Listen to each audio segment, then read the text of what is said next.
বর্তমান দুনিয়াতে অনেক ধর্ম প্রচলিত আছে, অনেক মতবাদ প্রচলিত আছে।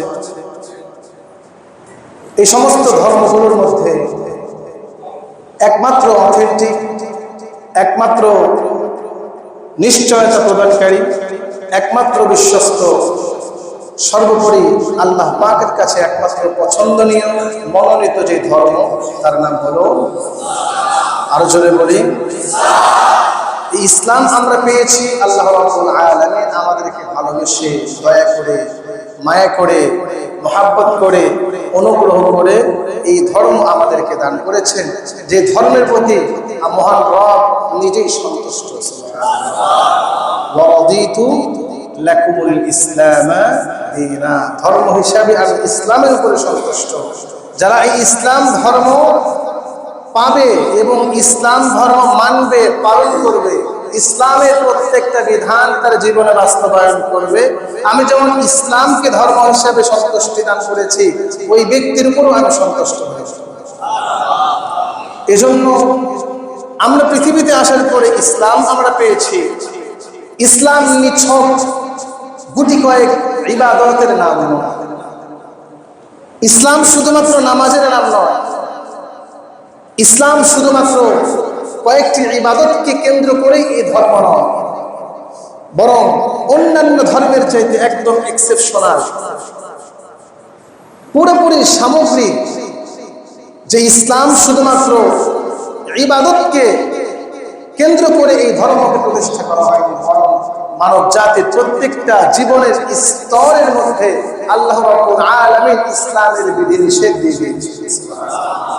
একজন মানুষের জন্ম থেকে নিয়ে মৃত্যু পর্যন্ত তার প্রতিটা সেকেন্ডে সেকেন্ডে ইসলামের মহান দিক নির্দেশনা আছে। এজন্য ইসলাম যেমন ব্যক্তি গঠনে ভূমিকা পালন করে, ব্যক্তিকে পরিশুদ্ধ করতে ভূমিকা পালন করে, ঠিক তেমনি ভাবে ইসলামের মধ্যে আছে পারিবারিক নীতি।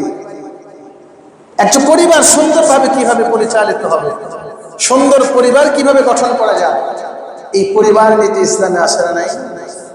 সমাজ নীতি ইসলামের মধ্যে ইসলাম আমাদেরকে মহান দিক নির্দেশনা দিয়েছেন, কিভাবে একটা সমাজকে সুন্দরভাবে গঠন করতে হবে, সমাজকে পরিচালিত করতে হবে, একটা সমাজের মানুষগুলোকে কিভাবে সুশৃঙ্খল ভাবে গঠন করতে হবে, পরিচালিত করতে হবে, তাদের মাইন্ড সেট আপ সুন্দরভাবে প্রতিষ্ঠিত করতে হবে।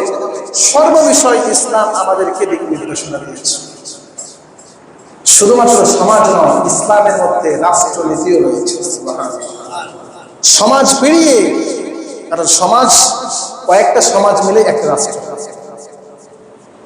এই সমাজ পেরিয়ে একটা রাষ্ট্র কিভাবে সুশৃঙ্খল ভাবে চলবে, রাষ্ট্রের মানুষগুলোর মধ্যে কিভাবে ইনসাফ প্রতিষ্ঠিত হবে, ন্যায় প্রতিষ্ঠিত হবে, অন্যায়ের শাস্তি সঠিকভাবে যথাযথভাবে প্রদান করা যাবে, রাষ্ট্রের প্রতিটি মানুষের অধিকারে ইসলাম যেই দিক নির্দেশনা, আদেশ, বিধিনিষেধ দেওয়া দরকার, প্রত্যেকটা স্তরে ইসলাম আমাদেরকে রাষ্ট্রনীতি শিক্ষা দিয়েছে। এজন্য ইসলাম কোন ইবাদতের সাথে সম্পর্ক, শুধুমাত্র ইবাদত, শুধুমাত্র নামাজ, শুধুমাত্র মাদ্রাসা, শুধুমাত্র মসজিদ, এটা কখনো একটা মুসলমানের বিশ্বাস হতে পারে। যেহেতু ইসলাম পরিপূর্ণ, ইসলাম পরিপূর্ণ এর অর্থ হলো মানব জীবনের হোল লাইফে ইসলামের সর্বদিক নির্দেশনা রয়েছে, এর নাম হলো ইসলাম। এবং এটা বিশ্বাস করা একজন ইমানদারের উপরে ফরজ। এখন আমি যদি মনে করি না ইসলামে সব আছে, ইসলামে সমাজনীতি নেই, অথবা আমি যদি মনে করি ইসলামে সব আছে, ইসলামে রাষ্ট্রনীতি নেই, রাষ্ট্র কিভাবে পরিচালিত করতে হবে এটা ইসলামে নাই, তাহলে বুঝতে হবে আপনার ঈমান এখনো পরিপূর্ণ নয়। আপনার ঈমান তখন পরিপূর্ণ হবে যখন আপনি ইসলামী রাষ্ট্রনীতিতে বিশ্বাস করবেন। এজন্য যারা আজকে ইসলামী রাষ্ট্রকে কেন্দ্র করে বিভিন্ন ধরনের ক্রিটিসাইজ করে, যে সমস্ত আলেমরা, যে সমস্ত ইসলামী ধারক বাহকরা, যে সমস্ত ইসলাম প্রিয় মুসলমান ভাইয়েরা আজকে রাষ্ট্রনীতিতে ইসলামকে দাঁড় করাতে চায়, তাদেরকে নিয়ে যারা মৌলবাদী ট্যাগ লাগায়, মৌলবাদ পরে তাদেরকে বলে যে ওনারা হচ্ছেন ধর্ম ব্যবসায়ী, আলেমরা হচ্ছেন ধর্ম ব্যবসায়ী, হুজুররা হচ্ছেন ধর্ম ব্যবসায়ী। অর্থাৎ তারা বোঝাতে চায় যে ইসলামে সবকিছু থাকলেও ইসলামের রাষ্ট্রনীতি নেই। তার মানে যারা মৌলবাদী বিশ্বাসী, যারা ধর্ম ব্যবসায়ী বলে ক্রিটিসাইজ করতে চায়, তাদের ঈমানের মধ্যে দুর্বলতা আছে। মৌলবাদ নিয়ে আপনার মাথা ঘামানোর দরকার নাই। মৌলবাদ 1400 বছর আগেও ছিল। একজন মুসলমানের তাওহীদ, একজন মুসলমানের ঈমান এই মৌলবাদের উপর প্রতিষ্ঠিত। যে মূলে বিশ্বাস করে না তার ঈমানই নাই। সুতরাং যে পরিপূর্ণ মুমিন সে মৌলবাদী বিশ্বাসী। সুতরাং আপনার আর আমার মৌলবাদকে নিয়ে আর মৌলবাদের উত্থান নিয়ে টেনশন করার দরকার নাই। যারা সমাজের মধ্যে সেবার নামে, রাজনীতির নামে লুটপাট করছে, পাথর চুরি করছে, চাঁদাবাজি, টেন্ডারবাজি করছে, তাদেরকে নিয়ে আপনি চিন্তিত হন। মৌলবাদ নিয়ে তো চিন্তিত হওয়ার দরকার নাই। একটা সমাজ, একটা রাষ্ট্র কিভাবে সুশৃঙ্খলভাবে পরিচালিত করা যায় সেই টেনশন করেন। পাথর চুরি হয়ে যাচ্ছে, প্রশাসনের নাগের বাজায়, এটা থেকে কিভাবে রিকভার করা যায় যা থেকে এই দেশটাকে, সেই চিন্তা করেন। আজকে জায়গায় জায়গায় খুন, জায়গায় জায়গায় রাহাজানি, জায়গায় জায়গায় সন্ত্রাসী, জায়গায় জায়গায় চাঁদাবাজি, এটা কিভাবে মূলোৎপাটন করা যায়, এটা কিভাবে রিকভারি করা যায়, এটা কিভাবে সমাজ থেকে ধূলিসাৎ করা যায়, সরানো যায়, এটা নিয়ে আমাদের উদ্বিগ্ন হওয়া উচিত। আমরা তো বলি মৌলবাদের যত উত্থান হবে তত ইসলামের জন্য, এই দেশের মানুষের জন্য মঙ্গল। যতক্ষণ পর্যন্ত মৌলবাদের উত্থান হবে না, যতক্ষণ পর্যন্ত ইসলামের উত্থান হবে না, ততক্ষণ পর্যন্ত এই দেশের মানুষের ভাগ্য পরিবর্তন হবে। এজন্য আমরা সব সময় বলি যে ইসলাম হলো কমপ্লিট কোড অফ লাইফ। ইসলাম হলো একটা মানুষের পরিপূর্ণ, একটা জাতির পরিপূর্ণ জীবন ব্যবস্থা। সব বিষয় ইসলামের দিক নির্দেশনা আছে। এটা বিশ্বাস করতে হবে, এটা মেনে নিতে হবে। এটা যদি বিশ্বাস করি তবেই আপনি আর আমি পরিপূর্ণ ইমানদার বলে নিজেকে দাঁড়িয়ে যেতে পারি।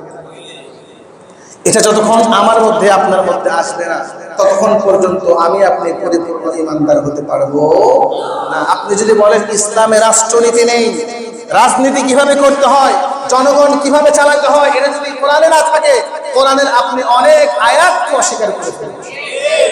ইনিল হুকমু ইল্লা লিল্লাহ। আল্লাহ রাব্বুল আলামিন সরাসরি কোরআনে বলেছেন যে হুকুম যার, শাসন আইন চলবে, এটা আল্লাহ পাক বলে দিয়েছেন।